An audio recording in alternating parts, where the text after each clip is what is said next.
morning and welcome to the Dr. Dank's podcast and the Dr. Dank's Wake and Bake. Hey, folks, I'm here to pass along a little positive energy and a little bit of enthusiasm to take you through your day and make your day more productive. I'm sorry I've been away for a while. I was actually over on TikTok trying to convince the world around us to come visit the podcast. Initially it was hard to get an audience put together, even though we had 11 hours of some very, very pertinent and important information. Like I said, it takes a while on the internet. I learned that the hard way. Got a couple thousand followers now plus on TikTok and other medias. And hopefully that's the bleed over we're seeing in the numbers at the podcast. And the reason we're bringing the podcast back to you with important and cannabis industry inside information and the driving force behind the legalization of this wonderful, magnificent plant. First off, maybe give you a little toast for the morning.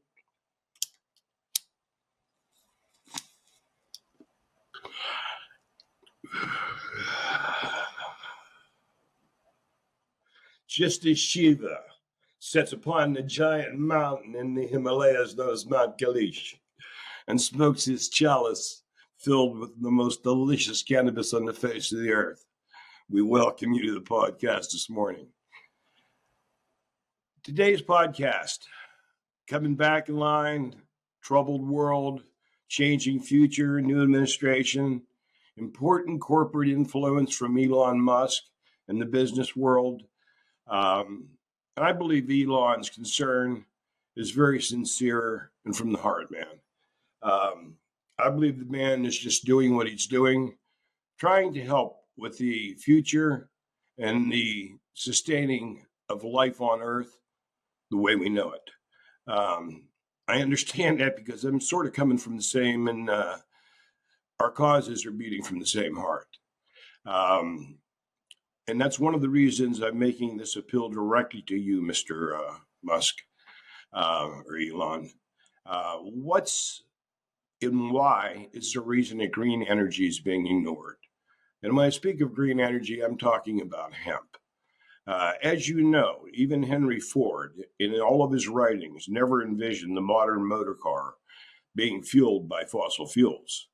In fact, he even made it almost a complete, even parts, working parts in the engine of the automobile out of hemp back, what was this, in the late teens, early 20s, to try to make the point of the strength and the incredible industrial application of this plant, along with fueling it with green fuels generated by gasification of the fiber.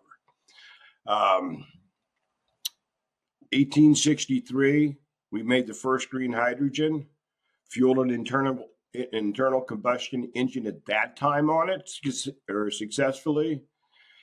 This is all fact. And Elon, you know this. And you know that today, if we would grow hundreds of thousands of acres of our farmland, put it back into production of industrial hemp at high populations per acre, that we would have enough green energy or green matter, biofuel, or biomass to convert into biofuels, that we could change the face of our future and drop the cost of fuel to the consumer to roughly half of what it currently is. And what people need to understand, and again, I'm sure Elon does, that you can run green gas through green rocket fuel very efficiently, doesn't require a different engine configuration than we currently use, which means that rather than flip our world upside down and bring the wrath of purchasing new means of transportation and better means of transportation, we employ our existing conventional cars, take care of them dearly, rebuild the motors when they need the maintenance and reconditioning, and fuel them on green fuels throughout our future, at least for the next 10 to 20 years. And in that time, possibly we'll have the positive technology to make a significant difference. And as you know, Elon, electric cars that are charged by fossil fuel energy or electricity is not a gain on our war against global warming and uh, and the destruction of our universe. Now, so my audience knows if the farmers were probably wouldn't even take any subsidization, might take a little pre-financial or pre-infrastructure um, uh, grants. Grants would be wonderful for this purpose to give the farmer the first chance to make his very first successful planting of industrial hemp, to regain faith in this crop as the billion-dollar, multi-trillion-dollar crop it has potential to be in the world of American farming and in the world financial markets. Um, right now, I'm working on a program with Stephen Fons from Cultivate Solutions down in Georgia. Um, Very interesting man, a brilliant man. And he was a design engineer for Martin Lockheed, and he seen that the and he has come up with very interesting, very cost effective methodologies for the conversion of hemp into green fuel. Currently seeking large contracts with aviation so we can produce blocks of industrial hemp ahead of the orders and have the infrastructure money and the seed money to make it happen. You got to realize that we already have a soured market by the way the current political machine has played the farmer over the last few years since the onset of the Farm Act Bill of 2018. I mean, at that time, we all thought we possibly were going to really be able to make money at farming, but found very quickly that big pharma, big tobacco, big alcohol, all the big son of the bitches was going to beat us to death by flooding the market and taking control of the market we once and so badly need in our future. Now, the significant part about this, the most significant part, is I've only talked about the fiber.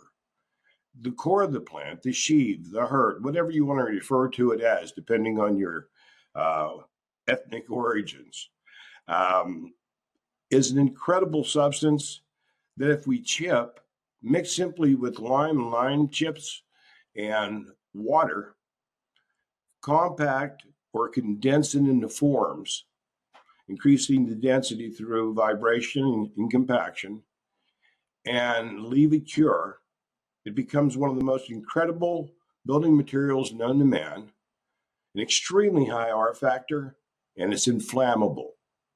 And not only is it inflammable, but it's impervious to extreme heat, which means that you can have outrageous fires to the extent that we've seen in California over the last few months. And those beautiful mansions would be left in a state after the fires were extinguished that they could be totally refurbished, rebuilt, or not even need for rebuilding. The structure itself would withstand fire, um, we believe, without any destruction whatsoever. The Cannabis College of America, we're going to be doing part one course is going to be strictly research on industrial products that we can derive from the hemp plant. This is what makes the Cannabis College of America at cannabiscollegeofamerica.com so special is because we look at this plant from all directions, all aspects, all applications and utilizations. And we realistically and practically approach solutions to change and benefit our bodies, minds, souls, and universe. So I'm not going to I'm not going to talk a lot more at this point. I mean, Elon knows the truth about this. Elon knows that probably the biggest and most significant change that could be made in our environment, and it's ironic, it's very, very green at a time that the talk of the green approach has been very destructive and inflationary for us. But Elon, you know the truth. President Trump, you know the truth. Um, if you don't, please look at the research. I mean, you're both brilliant men, and it's time we rally together to help the American farmer sustain the American farm land before it's all given away to alternative industries or other countries, and sustain the human life and mankind as we know it today. Be blessed. Have a wonderful day.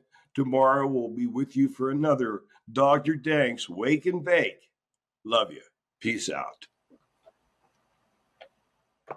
This week's episode sponsored by the Cannabis College of America. This week's episode sponsored by Buds and Brew Superstore. This portion of the program sponsored by Green Earth Cannaceuticals.